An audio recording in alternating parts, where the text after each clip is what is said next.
মহাকাশ গবেষণা একটি সফলতা নিয়ে শেষ হলো 2024।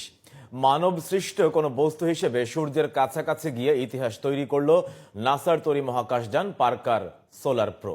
26 ডিসেম্বরে শুক্রবার সূর্যের সবচেয়ে কাছে যেতে সক্ষম হয় মহাকাশযানটি। পৃথিবীর ইতিহাসে আর কোনো মহাকাশযানের সূর্যের এত কাছে যাওয়ার ঘটনা নজিরবিহীন।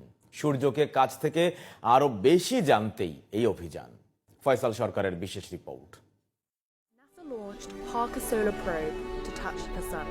After spending 2018 সালে সূর্য অভিযানে যাত্রা করে মহাকাশযান পার্কার সোলার প্রো 6 বছর ধরে 61 লাখ কিলোমিটার পাড়ি দিয়ে অনন্য এই মাইলফলক স্পর্শ করল স্পেসক্রাফটটি। is known as the Alpha. বায়ুমণ্ডল পর্যবেক্ষণ ও গবেষণার কাজে সূর্যের উদ্দেশ্যে তাকে পাঠায় মার্কিন মহাকাশ গবেষণা সংস্থা নাসা।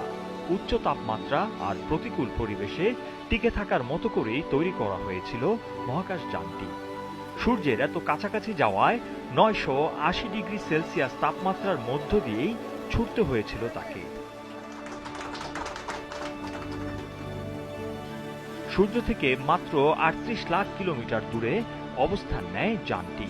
প্রচণ্ড তাপমাত্রা আর তীব্র বিকিরণের কয়েকদিন যোগাযোগ বিচ্ছিন্ন থাকে পৃথিবীর সাথে। অবশেষে 26 ডিসেম্বর পৃথিবীতে সংকেত পাঠায় মহাকাশযান Parker solar pro. Understanding how a star is. সূর্যের বায়ুমণ্ডলের সবচেয়ে কাছের স্তরে পৌঁছে যায় যানটি। গবেষকরা জানান, শিগগিরই এর কাছ থেকে জানা যাবে সূর্যের অজানা ও নতুন তথ্য। এরই মধ্যে সূর্যকে 21 বার প্রদক্ষিণ করেছে পার্কার সোলার। ছুটতে হয়েছে 6,92,000 কিলোমিটার প্রতি ঘন্টায়। তারপরও অক্ষত।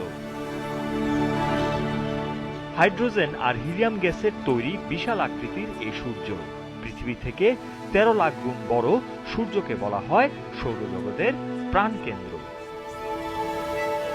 ফয়সাল সরকার,